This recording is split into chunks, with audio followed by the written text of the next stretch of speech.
Welcome to the Passive Income Podcast. I am your host, Dividend Dave. Please be sure to join the Passive Income Posse by clicking that subscribe button below. Today's guest, possibly the most highly anticipated guest so far on the Passive Income Podcast. And when I say highly anticipated, I mean highly anticipated by me. So Oh, I'm going to throw it over to Dividend John. You can find him on Twitter at JohnnyBoy1853.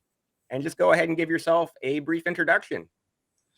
thank you, Dave. Before I talk about myself, I really want to commend you, Dave, because what you've done for this DivTwit community is just phenomenal. I felt sort of like before you came on the scene, it was a little bit sparse and spread out and whatnot. You've brought people together as a community so beautifully, and I've enjoyed your comments, your tweets, the guests that you've had, the interactions, the follow-up from the podcasts. Yeah, wow, thank you. Yeah, I just want to give you a huge shout out. And I just, like we said before we started recording, my hope and prayer for you is that, this really takes off for you because you're coming from a true organic spot. You're not doing this to monetize, but I do hope that you get to a point where, man, they're just like YouTube's just throwing cash at you, and you got your dividend income, you got your YouTube income, and work optional. As someone said, it was a daddy who said that recently. If you want to work, you work. If you don't, if you want to just sit around, eat nachos all day, count your divvies, hey, more power to you. Oh, so okay, you want to talk about me? Yeah, awesome. Thank you so much for showering me with praise, but your own brief introduction. My own brief introduction. Well, I came to dividend investing from a lot of failure. I'll be honest with you, and we can get into that. I touch a little bit on my book, but tried a lot of different ways to make money in the stock market, and through failure came success. And what I'm trying to do now is I hope no one thinks on Twitter that I'm flexing.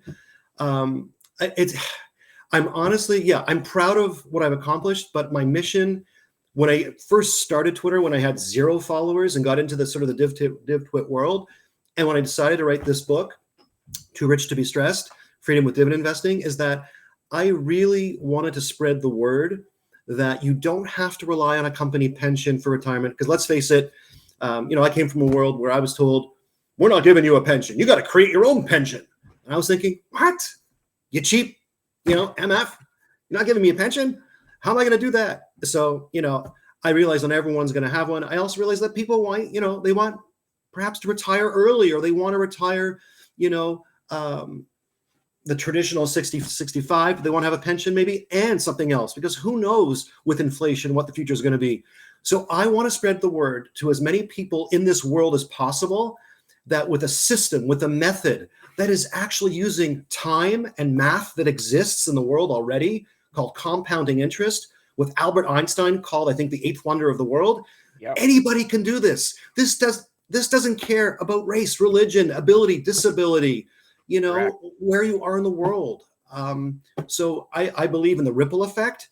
And the ripple effect says when you cast a stone in the lake, there are ripples. And some people will say, well, how far do those ripples go? Well, until you get bored, right? And you look away and you go on to do something else. No, the ripple effect says that there's no end in sight. We don't know the far-reaching effect of the ripples. So when you put goodness and kindness out into the world, whether that's a book, whatever that I did, whether that's a tweet that you do, Justine, she is so motivational and positive. I wake up in the morning, sometimes I had a crap sleep. I see her tweets and she's like, let's get this, let's save, let's invest.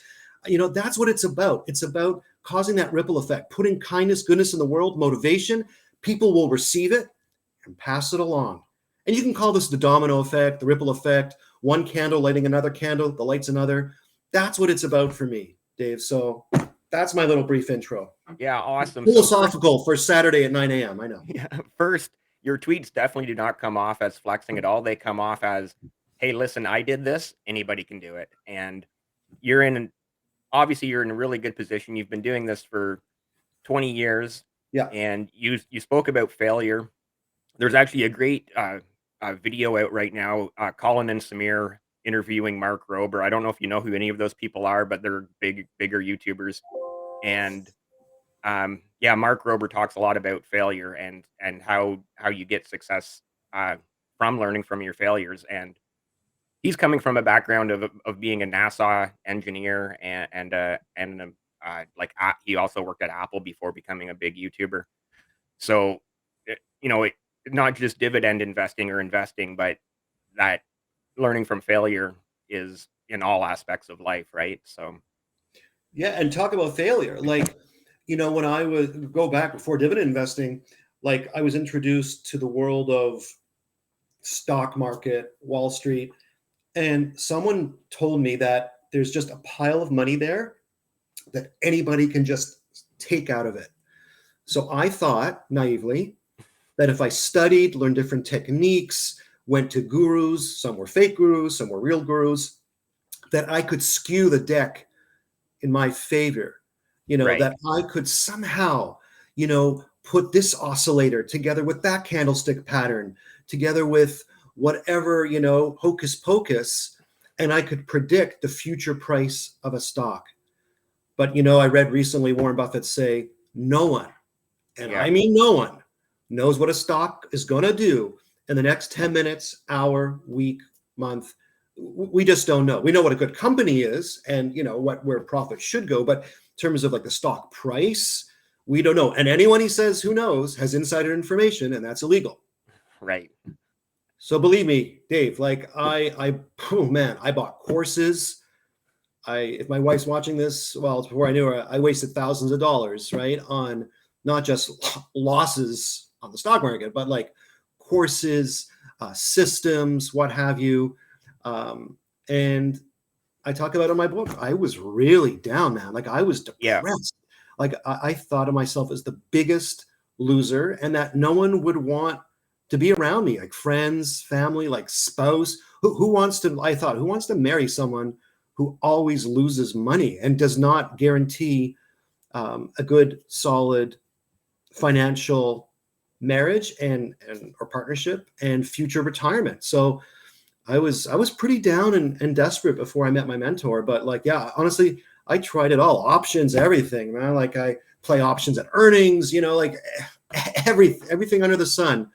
I tried penny stocks was one. I had this guy come up to me and say, if you buy a penny stock that's between 0 and 5 cents, the company will put out press releases because it's in their best interest to move it to 10 cents and you'll double your money.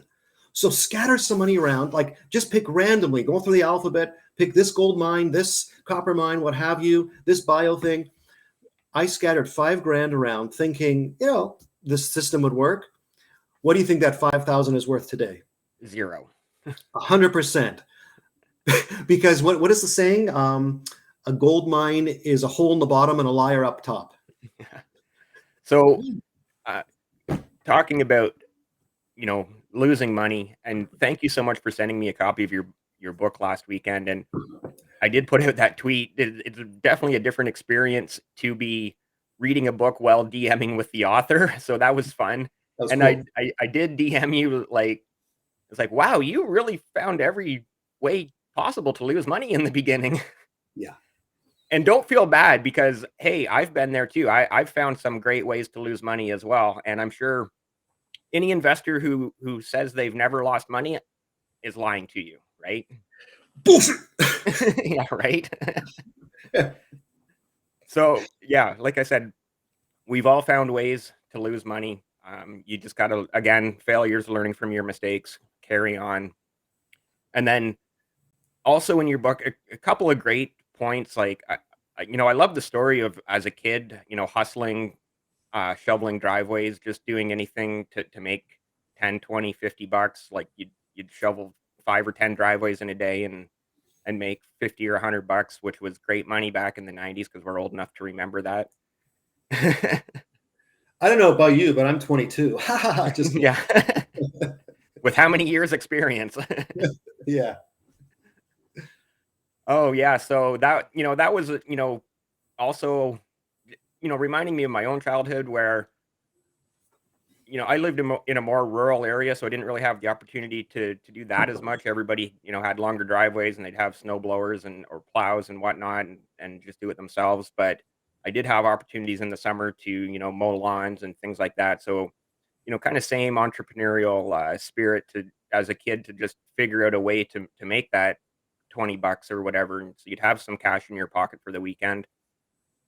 Another great point in your book that I really loved, and it didn't even really have a lot to do with the dividend investing, but the story of your mom and a women's club with all I call it the package of problems story that you tell in that book. Do you want to just touch on that a little bit? Yeah, yeah. This came out of a situation where I was in a school with very wealthy kids, and we were not. We were actually on. My brother and I were on subsidy. Some wealthy philanthropist at the school made a nice donation so that kids and families who couldn't afford to go to the school were able to go, which was wonderful. That we got essentially free education, but the socioeconomic status was that it was hard because I was going to school with kids who had chefs, personal chefs. A couple of them had chauffeurs, drivers. I mean, you want to drill down, like the cars were fancy cars. We had a beat up Ford Granada and whatnot with those long bucket seats. But the point is that I became a little bit envious, and I was also teased. I loved Converse shoes. My parents couldn't afford to get me Converse shoes, so they got me the knockoffs. I remember a kid saying, "You're a poor loser. You can't afford," and he spat on my shoes. And had I known Taekwondo at the time, it would have been a different story. But I was young, whatever, 7, 8 years old, and I just took it from this older kid. But if those kind of things affect you psychologically, so For sure. I would go to my friends' homes for dinners, and there'd be these beautiful cuts of meat and whatnot served on fine china, like on a Tuesday. I'm like, wow, okay. So we had my family. It was a weekend, and my mom, very unusual, cooked a steak. And when I said to her, "Why can't we have steak more often?" she really lashed into me. She says, "Be grateful for what you're being given. You know how I work so bloody hard just to put food on the table and to give you this nice meal and whatnot. Be appreciative." And I started talking to her. I said, "Yeah, but I'm envious and jealous of that. Other people don't seem to have to struggle, and they can have steak every day." And she said that's when she told me that story about she was in this. I mean, it was like a woman's book club actually, and one of the exercises that the moderator did was, "Okay, ladies, everyone, I want you to sit on the carpet and she gave everyone, like, from the dollar store, like this little package." She says, and the moderator said, "This package represents your problems. Put it in the middle, and you can choose to take someone else's package back, but then you got to sort of take their problems. We're going to hear what those problems are." Because we always think that our problems are worse than other people's. So all the participants put their package, their physical package, in the center of the room. Everyone looked around at each other, from what my mom said, and to a T, everyone decided to take their own package back, because suddenly they realized that there's a strong probability that the Joneses, don't have it so good. Right. And so that was a really eye-opening lesson. Don't be envious. Don't, your neighbor gets that fancy car or what have you, or someone tells you that they're going on 4 vacations a year. Good for them. Let them enjoy. Focus on yourself. And if that's what you want, if you want to travel, fine. If you want a fancy car, fine. But like, you'll never be a happy person if you're always comparing and looking to the other side, right? And by the way, talking about dividends, don't buy that Rolls Royce, that Maserati with your hard-earned paycheck. Do it from the cash producing asset. Buy it with the dividends down the road. Yeah. Then it's like free. I absolutely loved that analogy or that story. I'm calling it the package of problems story because it so hits home with it should hit home with every single person listening or watching that you don't know what that other person's problems are, and you're better off to stick with your own problems that you do know what they are. And work on them. Yeah, If you want, sure. yeah. You did briefly mention your mentor as well, and I thought this was a great part of your book. How again you were down, you were feeling not the best, and you sounded like you were eating Big Macs for breakfast, lunch, and dinner, and you decided to join a gym. And I again, DMing with the author, really neat experience. I DM'd you saying, "Wow, joining that gym changed your life because you met, as you call him in the book, Adam, who you had to change his name to protect his privacy, which Yeah. is obviously fine and well, but we'll call him Adam here because that's what you call him in the book. So joining that gym really changed your life. Let's talk about sort of that process, where you were in life, how you decided to join that gym, how you met Adam, and how you got started, I guess, in well, yeah, you did get started in the not losing money part of investing.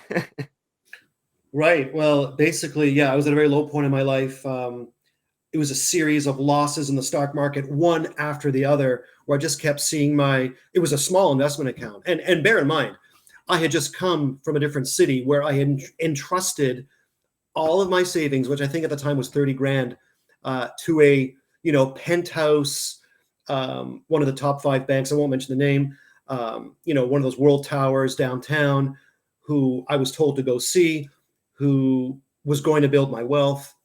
It was the tech boom, right before the tech bust, Yeah. going back 99, 2000. I know I look young. You do, actually. You do look Uh, very young. Thank you. Thank you. I'm in my mid 40s like you. But yeah, so long story short, he put me like 85% into tech. It all went and whatever, buyer beware. I should have maybe told them. The only other thing he put me in was Bank of Montreal. That survived. But came to the big city, Toronto, from that small town. And yeah, I started doing everything from stock trading, mutual fund, switching in and out, but just chasing past performance, thinking it was going to dictate future performance. What was hot became what was not very quickly. Literally, Dave, the second I would buy a stock, I know everyone says this, but the second I would buy a stock, you can't look at your phone back there, but it would go down, right? Yeah. It would just, I'm like, I say to my friends, if you want to make money, just do the opposite of me. Anytime I buy a stock, short it. If I short, go long. Like you'll just inverse. People talk about the inverse Kramer ETF. Hope he doesn't sue me for saying that, but I didn't put that out there. It's on Twitter. But I just felt cursed. So basically, I was at a low point. I ate way too much. I was just really had a very low self-esteem. And someone who was going through the similar thing said, let's join a gym. Now he ended up sort of petering out very fast. I sort of stuck with it. And there was this group of guys there that I just saw were very friendly and whatnot. And they look at me and, not the mentor, but someone else befriended me. And he just said, hey, come for coffee before work. Well, we'll shoot the breeze, And that's when I went to Adam, and I was like, this well-dressed guy, brand new Lexus, nice clothes. And he's like, yeah, I'm going on a vacation. This is my 3rd one this year. I'm retired. I'm like, what? Like, are you a trust fund baby or something? Like, what's up with that? Right. And that's when I learned about sort of dividend stocks. And he says, well, what do you invest in? And I said, he says, you're not investing, you're trading. He says, you may as well go to Casino Niagara, go to Vegas, and flush your money down the toilet, because you are gambling, my friend. You are not investing. And there's a huge difference. Yeah, and that's a great point. And going back to any investor who said he hasn't lost money, maybe they're not investing, they're gambling. And I know I've gambled and I've lost. And with investing, obviously you get into the banks, the Canadian banks. We know them, we love them. You especially love them.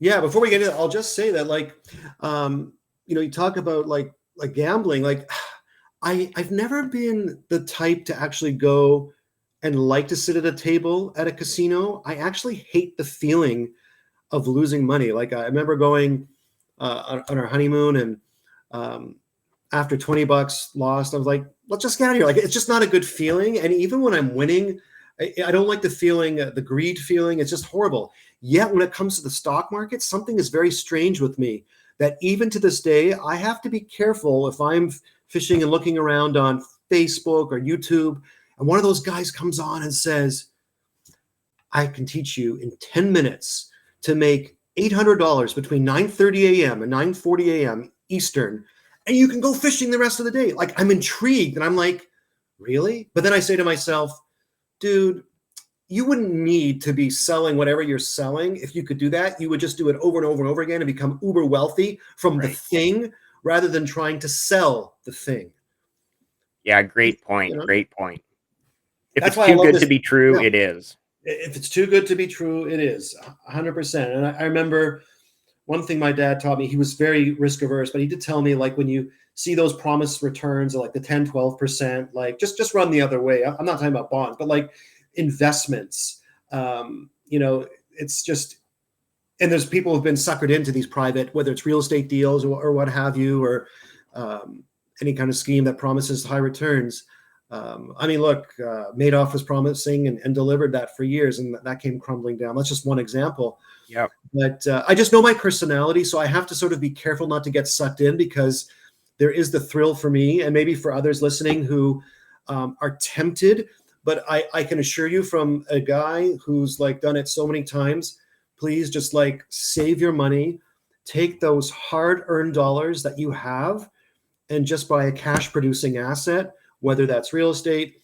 I'm not a huge real estate person. I can get into that in a sec. I prefer Yep. for myself dividends, but my one foray into real estate, and I'm sure it works. I know it works for a lot of people. It's just I'm not handy, number one. So anything that sort of went wrong, I bought a home that was split level, which meant dealing with two families at the same time, and issues over loud dryers and whatever, like anything that people could fight about, they did. And then the non-payment of rent was an issue. Right. I had to get involved with the evicting. It was horrible. But, when we evicted and cleaned the place, there were crack pipes and whatnot. So there was money for drugs, but just not money to pay rent. And I would say to my tenants, the bank's coming to me. Like, I can't tell the bank I'm not paying this month. It's coming to my account. So I really need to get it from you. So at the end of the day, my mentor said, the Canadian banks are so entrenched in real estate. Let them be the landlords. Why do you have to chase and unplug a toilet at 3 o'clock in the morning? Yeah. Let them be the landlords. You just invest in the banks, and for me that made a lot of sense. He says just sit back and collect. And I know you love REITs, Dave, and I am not Yep. going to talk against REITs, but you might ask, like, why don't you have REITs in your portfolio? And my simple answer is, number one, I had BPY, Brookfield Property, because they had a super dividend, but then when they amalgamated, they cut it, and I just didn't get back into REITs. But for me, I'm so entrenched in the Canadian banks. It's a large part of my portfolio. So I just feel that a huge part of their earnings is derived from real estate. Right. I'll let them handle it, and I just won't do REITs for now. I've got nothing against RioCan. I know you're a big RioCan guy. H&R, great company. I actually met the CEO of RioCan at a Pickle Barrel. He was having lunch, young in Eglinton, and he was very friendly to me. I shook his hand. I'd seen him on BNN and whatnot. But yeah. That's awesome. Yeah. And exactly what you just said is the reason why I love REITs, is because let them be the landlord, let them deal with the tenants, and I still have my exposure to real estate. So that's exactly why other people have probably Would heard you me ever say be a that. landlord of a physical property? Pardon me? Would you ever want to be a landlord of a physical piece of property? No, I have a hard enough time taking care of my own house, so I don't need to take care of other houses as well. Right. Gotcha. Right? Fair enough. I agree. But hey, it works So, for people. It works for people, right? Some yep. people, they build and they leverage. And one of my good buddies, he's a real estate agent, and he's in partners with a contractor. And what they do is they find dilapidated properties. He's got the inside track on the sales. They find crap places, fix them up, rent them out for a while, turn them over for a profit. Now it's a little tricky. They're just renting it because the way the market is, and Yeah. can't flip them as fast. But yeah, just not for me. Yeah, so one of the recent past guests, Lauren at Adulting is Easy. She's her and her husband are very big into physical real estate, and it's working for them. So, yeah, it works for some people, but like you and I both agree, let someone else be the landlord, let someone else. And you can have your real estate exposure through REITs, or like you said, the Canadian banks are heavy into real estate as well. So let them be the landlords. Speaking of Canadian banks, I'm going to ask actually one of the actual very few questions because, as you know, I like to just have discussions back and forth Sure, with sure. people. My question is, what's your favorite Canadian bank?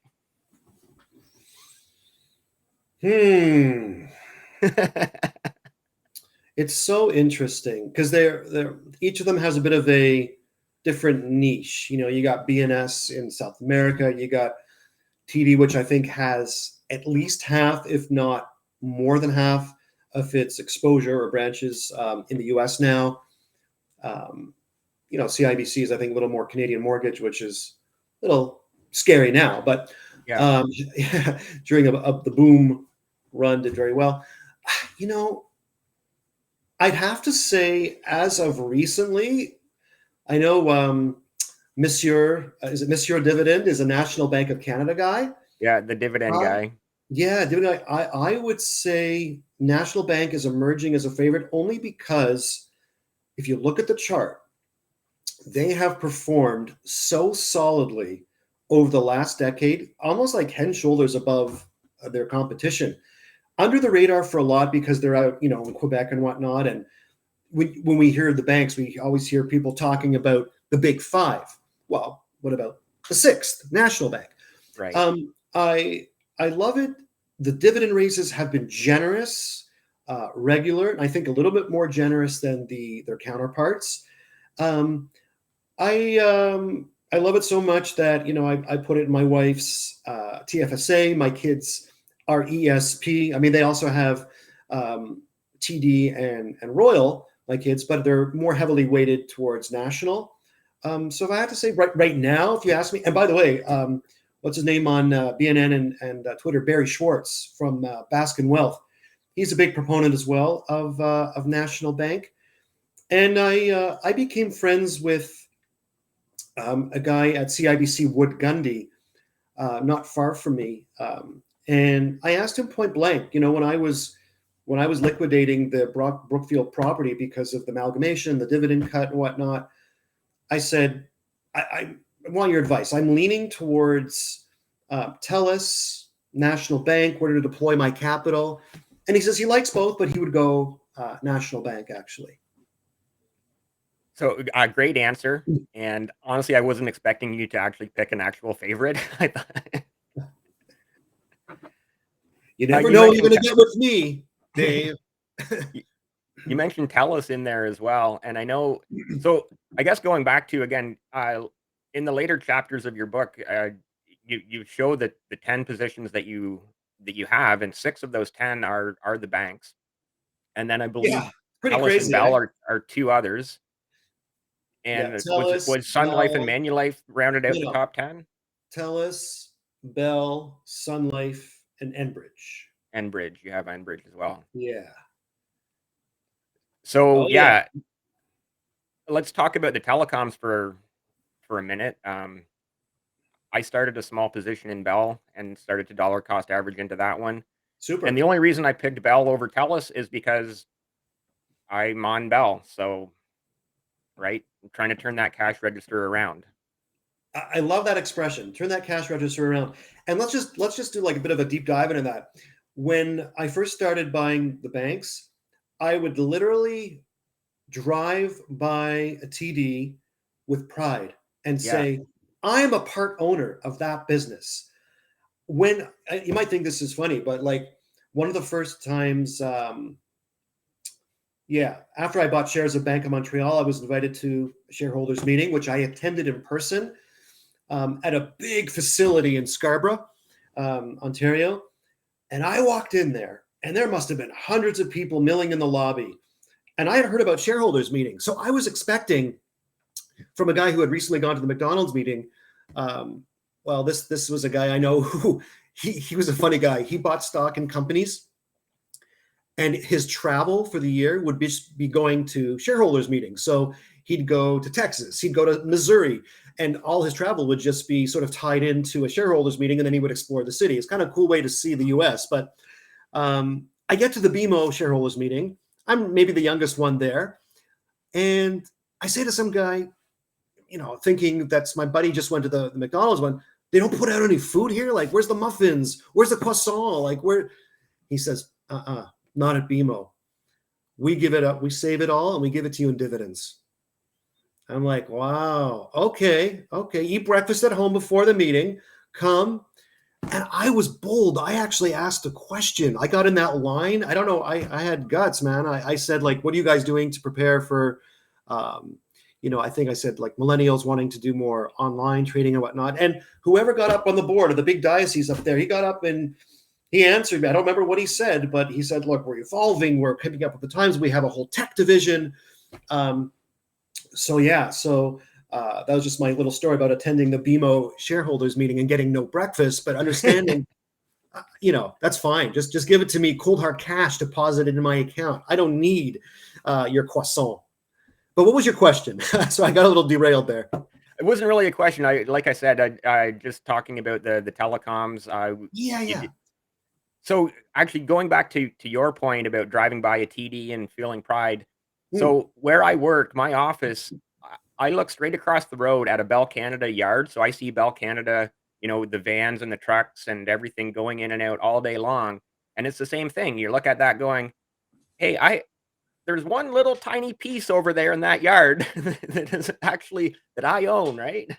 One little tiny piece of pipe or copper or the valve cap on one of those tires, right? It's yours. And there's something, equitable, I don't know if the word is meritocracy in the fact that, that person who's in the van is getting paid by Bell, likely part of a company pension, which is awesome, which includes dividends of Bell.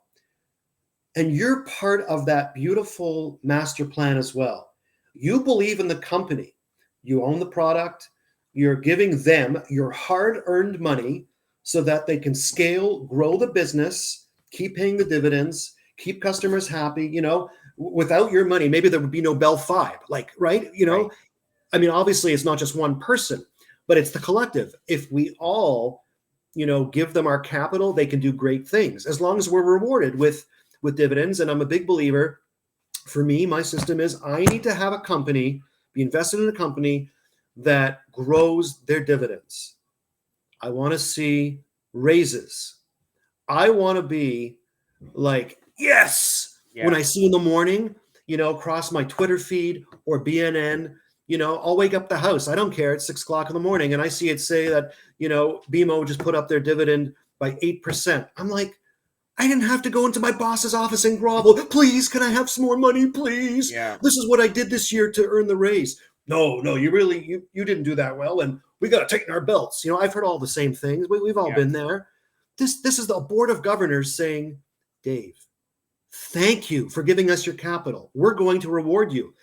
And Dave, I want everyone to know this, that, people always say dividends are like a reward for the past. No. My mentor, Adam, said, dividends are forward looking. It's the board of directors saying, we know what's coming down the pike. I mean, there's black swan events, of course, right? There's 9/11, there's COVID, whatever, but we generally know what's coming down the pike. We can afford to give out this raise of dividends. And the confidence is huge that you want to be in a company that is dripping and showering you with cash because they're bringing in so much cash and they don't even know what to do with it. Do they buy back shares? Okay. I mean, buybacks, we can get into that. I mean, buybacks are good. I mean, it reduces the float and technically it's supposed to bring up the share price, but I think Facebook bought back their shares at 300 and what's it at now? I hope Mark doesn't sue me, but yeah, but buybacks, whatever. I want the dividend raises, the bottom line. And So great point. And I've learned from you and others on other guests here on the podcast and obviously people on Twitter that I was that guy chasing the high yields and now I'm really looking at the growths. And with that said too, just the last episode of the podcast with Eric, uh, talking about the high yield ETFs that is his strategy. So I mean, there are different ways and it works, but yeah, seeing those dividend raises, like I see so many of your tweets about, oh, another bank just gave me another raise. That's, great. Good for you, right? Yeah. Well, good for me and good for every shareholder, right? Exactly, exactly. And I think I put it in my book that there's like, okay, so the banks are going through a tough time. There's issues with mortgages, lending, inflation, whatever. The banks are suffering. I think with the amount of customers that they have, all they have to do is raise their fees, which people hate, right? And they Yeah, complain and they moan. But when they raise their fees incrementally, but at that volume, at that scale, we're talking hundreds of millions of dollars of new revenue coming in. So they can offset oftentimes the cost that of write downs and whatnot. Now we're going to very interesting times, Dave. There's no question. I'm concerned. You're concerned. Anyone who's not sort of concerned with this high inflation environment of people who've got mortgages that are. I mean, I can tell you straight up, my mortgage is on a variable, and it's gone up tremendously. I was at 2.71. Now I don't know what the heck I'm at, but I know what I'm paying. I don't want to maybe just say that, on the yeah. show, but it's You're increased paying like more. 30-40%, per week. I'm on a weekly. And what about the people who are going to renew, it comes due and they got to now deal with this new rate? Yeah, It's so scary to think. I would hate anyone to lose their home, right? yeah, It's never mind, like for a second, how that impacts the bank and their bottom line from a human to human thing. It really freaks me out. When I saw that movie, The Big Short, I think it was, with the sort yeah, of the meltdown in the U.S., and they walked into those homes and they saw the magazines, the mail just lying on the floor. People had to just escape their homes. They just left the keys there and gave it back because they couldn't afford to pay anymore. And the past due notices on the table. I mean, it broke my heart. And yeah. I'm, my family does a lot like for homeless people and whatnot, and we pack sandwiches, we give them out, and like to think that the everyday person is like one paycheck or one mortgage payment away from like being homeless really freaks me out. And I hope that the Bank of Canada realizes that some people are overextended, and not because they were greedy, but for whatever reason, they got into real estate. Maybe they just sort of took on too much mortgage, hoping that the equity would go up in the house, and things just sort of went south really quickly after their purchase. Right. I don't want bad to happen to them, and I hope the Bank of Canada just cool things off a little bit, starts to bring it down. Didn't they just raise Yeah, the just this past week, a few days ago, they raised it again, and you're just like mind-boggling. Like you guys just lost money for the first time, I think, ever because of your own interest rate hikes. where does it end? I mean, my pop was paying. He tells me 15% on the family home on the mortgage, and he's like, we just did it. Yeah, I guess we got spoiled for many years in this country and in the U.S. with paying like, it was like 2 and not 3%. negative, but I think at one point like it went negative, but it's like 0, 1, 2%, 3%. Yeah, That's kind of like unheard of. And boy, if I could do it over again, I would have locked in at fixed at, yeah, but hindsight's 2020, right? It's a Monday morning quarterback thing. yeah. Exactly, exactly. You mentioned Enbridge there, which is sort of out of your 10 positions, kind of your outlier. You have the 6 banks, and you have was it Manulife or Sun Life? One of No, the Sun insurance, Life. Sun Life, and then the 2 telecoms. So Yeah. I kind of include the insurance, with the financials, with the Yeah. banking. That's kind of in the similar sector. And then the 2 telecoms. But so Enbridge is your exposure to oil and gas. Let's Correct. talk about that for a minute or two. Yeah. I see the price of oil just fluctuates so much. I find that oil stocks are so tied to the price per barrel. And I, Yeah. I know I can't predict where oil's going to go. So No. I just, for me, would find that a little bit too stressful. Um, I love the business model of Enbridge. They're in the transport business. They've got contracts. It's recurring revenue. I get my bill every month. I put out a tweet like, hello, I was paying 13 cents per cubic, I think it's meter. It went to 27 cents per cubic meter. My bill went from $239 a month to $460 a month overnight. I For called them heating up. oil or propane? What's For that? was it for heating oil or propane, or like to heat your home, or? Yeah, to heat the home. Yeah. And I called up customer service, and you know what he said to me when I complained about my bill? Have you been to a Walmart recently? The price per bag of chips has doubled. I'm like, Yeah. yeah, okay. Yeah, All right. the price of that bag of chips is doubled because the oil is so expensive to get it there, right? Right, right. But yeah, Ambridge is an interesting one. I've seen on Twitter a lot of people are concerned about dividend cuts because it's such a rich yield and whatnot. I'm not smart enough to weigh in on that conversation. I do know that the payout ratio, I think, is still fair. I believe it's 65%. I think that's still very manageable.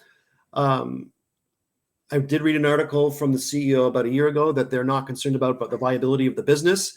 Their future prospects are very positive. Their contracts that sort of extend. Time will tell. But yeah, my buddy was in Crescent Point, and he said that's the one to be in. And he did it. He was chasing yield as well. I think, my gosh, yield was 12% when he got in, and then bad news came and they cut, and then the share price just tumbled, and he's still holding it. And we're going back like 5-6 years, I think, if not more.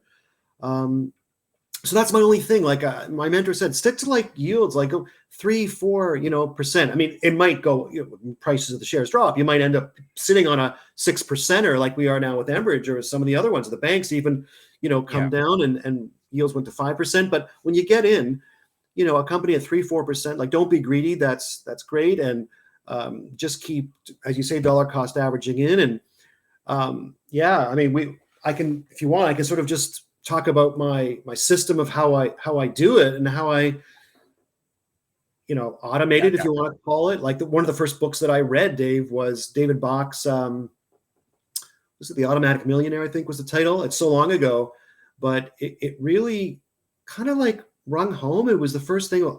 Interesting, automate. I used to be like this person who whatever was left at the end of the month, maybe I wouldn't, like at that time I wasn't investing, I would save it.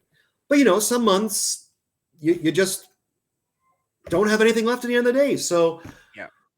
My mentor said, Adam said, no. You got to set it up properly. You got to set it up. Every single Friday, 10%, 15%, 20%, whatever you can handle. And you can always handle more than you think you can handle. So push yourself, because the human being can adapt. You can adapt to have less. And you can also, we can get into this in a sec. We all have talents and abilities. We can also side hustle some extra cash if whatever you're living on after the 10, 50% going out isn't enough for you. We all have artistic, whatever it is, tech abilities. Nowadays, you can do something on Fiverr, Upwork, Etsy, whatever. You can bring out a few extra coins. You can shovel snow. You can do whatever. You can tutor. I've done that, like for some extra coinage. But yeah, so every Friday, X amount gets transferred from my checking account to my brokerage account. And then the 30th day of the month, 28th in February, 30th day of the month, I go in, and whatever position I'm building at the time, right now it's Sun Life because it's my smallest position, wherever the stock is trading, I don't give a crap. I just buy X amount of shares with whatever money is there. And it's 5 minutes, if that.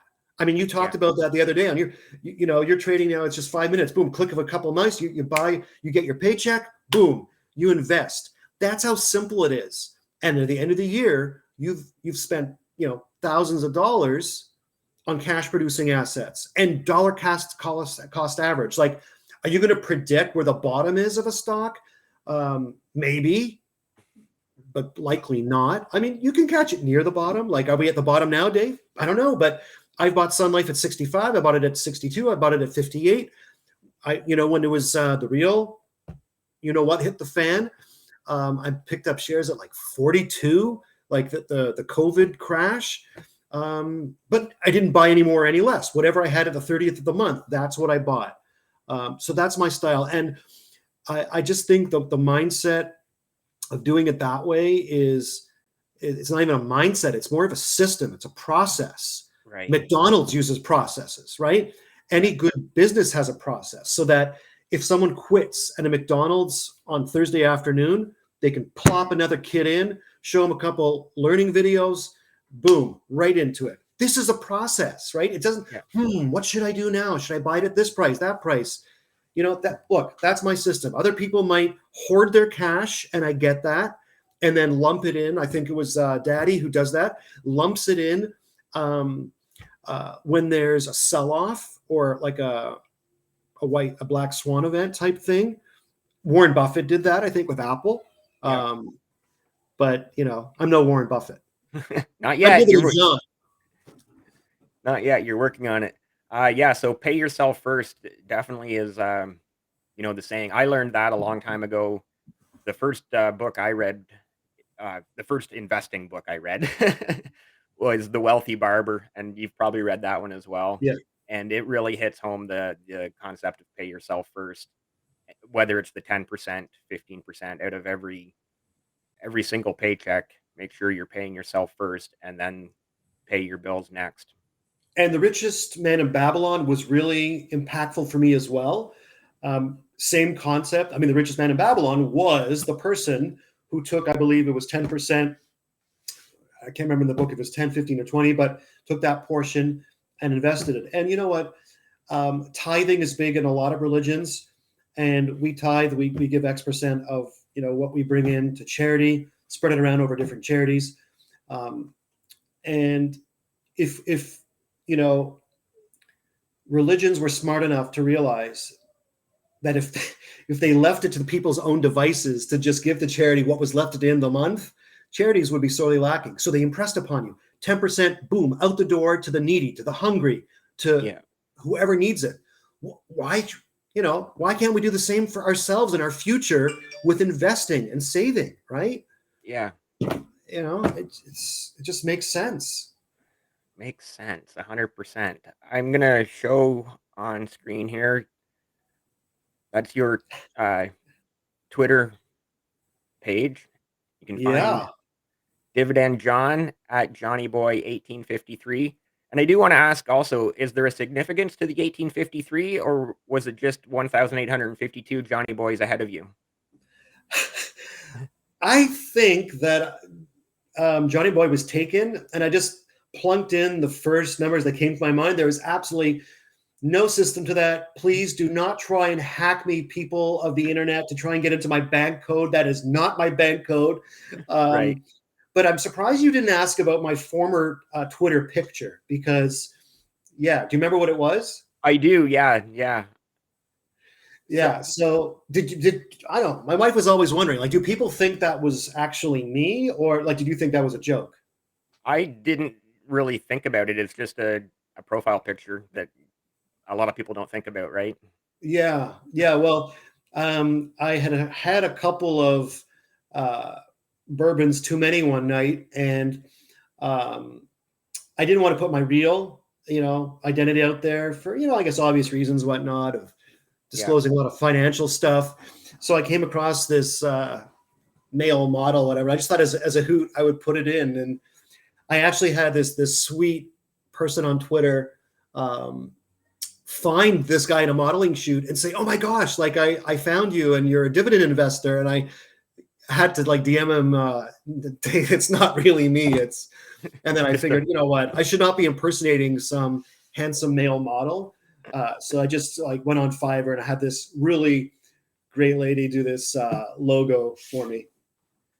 Cool. I actually thought that 1853 might have been related to how long one of the Canadian banks may have been paying dividends, because I know a lot of them are back. Well, almost all of them are back into the 1800s, right? You know, Dave, you make a good point, and I talk about this in the book as well. That I don't know what this theory is called, but there is a name for it. That the longer something has been around, the stronger the probability or the likelihood that it's going to continue. Right. So the viability of these Canadian banks, which I say in my you know, collectively, I say that they're over 1,400 years old together as a group. We're talking about companies that have been in existence since the black and white. Like sometimes I post these pics of like the Bank of Nova Scotia, like in Halifax, Yeah. since the 1850s, they've been making money and then redistributing their wealth, sharing it back with shareholders for that long. Is there a guarantee it's going to continue, Dave, going forward? No. As my dad says, the only thing for sure in life is death and taxes. But it stacks the deck in our favor that they've been doing it for so long. I see so many tweets, and I don't want to knock anybody, but like the flavor of the day stocks, you Oh, might, you've seen that, right? the I don't want to even GameStops name and the them, but I don't want AMCs to. and What's that? Yeah, of the the season, meme like stocks. meme stock. Like I really felt honestly a little bit bad for one dude. He called his name Peloton something, and I got along with him really well. But then when Peloton tanked and went to crap, he had to change his handle because people and he was telling people to buy the stock, and pandemic stock. I get it. Gyms are closed. You got to work out at home, but it's like, great product. I don't know about anything if the company's going to be here. MySpace, right? Blockbuster, RIM. Now it's a meme stock. Yeah. BlackBerry. Here today, gone tomorrow.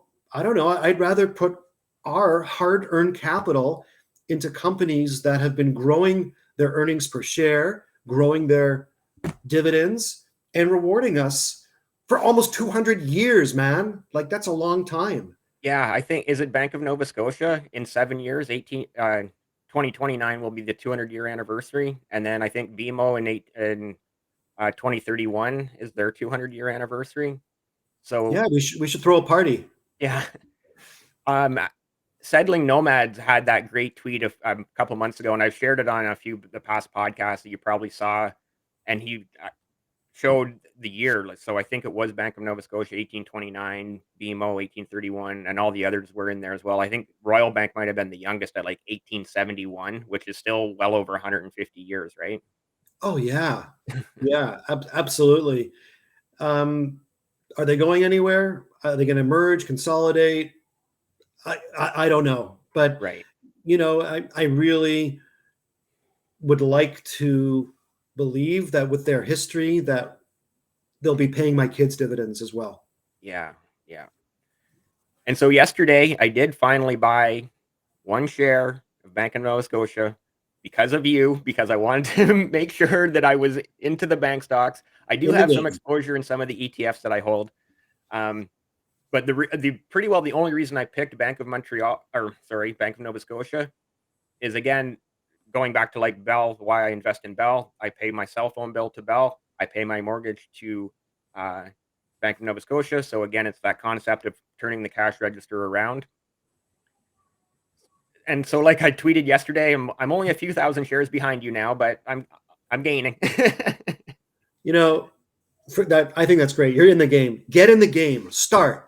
Yeah, And one thing cool that I did, I'm not trying to brag or boast, but like it talks about being pride. Like now that you're a shareholder, you're going to get invited to the meetings. And when they give you a dividend raise, and they will, and they did this to me, I remember it was with BMO. I went to Timmy's and I got a box of donuts. I went right next door to the BMO branch and I gave them a box of donuts. And I said, thank you.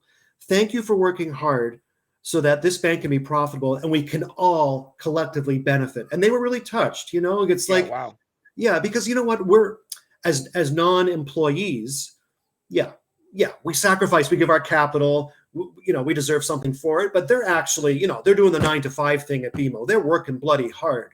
right, They're staying late sometimes, and sometimes we forget that. People say, yeah, these dividends, I want these foot soldiers to work. Yeah, I've heard the term foot soldiers, but and I don't necessarily think it has a negative connotation, but I just want people to be aware that there are people working so hard so that we can enjoy the fruits of their labor and get those divvies. I just wanted to make that point. yeah. And you've probably seen my tweets as well, where I say I love it when a company pays me to not work for them. Oh yeah, you've said that once or twice, Dave. A few times. Can you see that? Is that on Oh screen? yeah, that's me on my book on Amazon. Yeah, so you can find Too Rich to Be Stressed Freedom with Dividend Investing. Great And price. yeah, Paperback, thank only you. $12.99 on Kindle. Again, I DM'd you going, did you miss a number there? Because I thought it would be like, $2 or $3 on Kindle, but yeah, a buck, 99 cents. Great deal. Definitely worth the read. I Highly want to recommended. thank you. I really want to put it out there. Who knows? Maybe in the future I'll raise the price. Maybe I won't. It's about really getting it out there. And what I'll say is, if any of you listening have got the book, read the book, and enjoyed it in any measure, if you could kindly please leave me a good review. And I say this because the way the algorithm works on Amazon is that the more reviews, it gets sort of put higher. And because my mission is okay, yeah, partly it's to sell books. Not going to lie, but Yeah. my mission from writing this book, really intrinsically, like I said at the outset, was to empower as many people around the world to create their own stream of pension, I call it a dividend salary. I talk about it in the book. I want every one of you to have an ATM that's plopped right beside you on your favorite spot in your living room, so you can literally sip your favorite beverage and every month be able to push a button and get cash that comes pouring out into your hands and not see your bank balance go down. That's the cool thing with dividends. Because of the raises, you're going to keep seeing more and more cash. So it's not going to be like that horrible feeling when you take cash out of the regular ATM and you check your statement and you're now $200 down, $400 down. These dividends are on top of your capital. They just keep pouring out. It's extra free money. Some people don't like the term free money. I use it. I don't care. Yeah. Free money. Yeah, great. I love it. I love it. So we've talked about a lot, but you know what? We've forgotten to talk about the important stuff. The steak, the red wine, the bourbon. Yeah. So it's interesting. I'm always conflicted, Dave. Like, is Twitter like the appropriate spot for me to like to show, that I had a steak and a glass of, red wine? But like, I see other people do it, so I don't feel so badly. And once again, I'm not doing this to show off, like whatever. I'm having a steak, but I guess I partly come from a place where growing up, we really couldn't afford to eat like that. So I'm proud of sort of the hard work that myself and my wife have done to be able to. Now, I'd like to eat steak more often, but my wife won't let me because it's not, she doesn't want me to clog up my arteries and whatnot. But I do it just to say we get one life. It's not just about accumulating and dividends coming in. Like at some point, what's the expression? You can't take it with you, right? Yeah. You don't want to be the guy in the coffin with the biggest bank balance. You got to spend, enjoy whatever it is you want to do. If you want to get that massive screen so you can enjoy sports, movies, just buy it with, obviously not on credit, but with cash that you have. The point is, the wealth that comes your way, enjoy it. I do love a good steak. I love sourcing. Ribeye is my favorite. I like going to a farmer's market and getting like organically sourced meat. Or there's actually a guy who does from PEI. He brings in this organic steak, and it's phenomenal. Seasoning it with barbarian steak spice, coating it with a bit of oil first, and searing it. I got one of those big green eggs. Those are awesome. I have no affiliate link with Big Green Egg, although maybe I should. Maybe when I get to 100,000 followers on Twitter, the affiliates will just come running to Dividend John. But right now, not so much. A little bit. I am starting to get some sniffings now from apps. Yeah, but yeah, I love to do that and grill it up and have friends and family come over, especially summertime barbecues. Open up, a few beer. Just it's all joking aside. It's not really the food. It's the conversation. It's the laughter. And I was listening to on YouTube. He was a billionaire speak, and he said, "How many lunches can one person have?" At the end of the day, whether I'm a multimillionaire or billionaire, it's about. And he's of Indian descent. It's called Minority Mindset. It's his channel. Having people come over and enjoy Indian cuisine with my family and just laughing and joking and eating a little bit, talking some more, having another drink. That's what it's about. It's experiential. It's experiences. Money comes and goes. It's a piece of paper. but it's what you do with it. And I talk about this in my book. Why I want to build wealth so much, Dave, is also so that I can give a server a $500 tip from bringing me a glass of water and have her be shocked. You see these things on Facebook of like servers showing the bills where some guy left $1,000 on a $20 meal. Like, I want to be that guy. I want to surprise people with wealth. My mentor used to go around with Werther's Original in his pocket. He would take me to different, places during the day sometimes and introduce me to this bank manager and, who he was dealing with and whatnot. And he'd slip a Werther's Original and he would take this person for lunch and always treated them. And I'm like, I want to be able to treat people that way and be generous and kind. Yeah, awesome. That's what it's about. Wow, I see we're over an hour already. This has been an incredible conversation.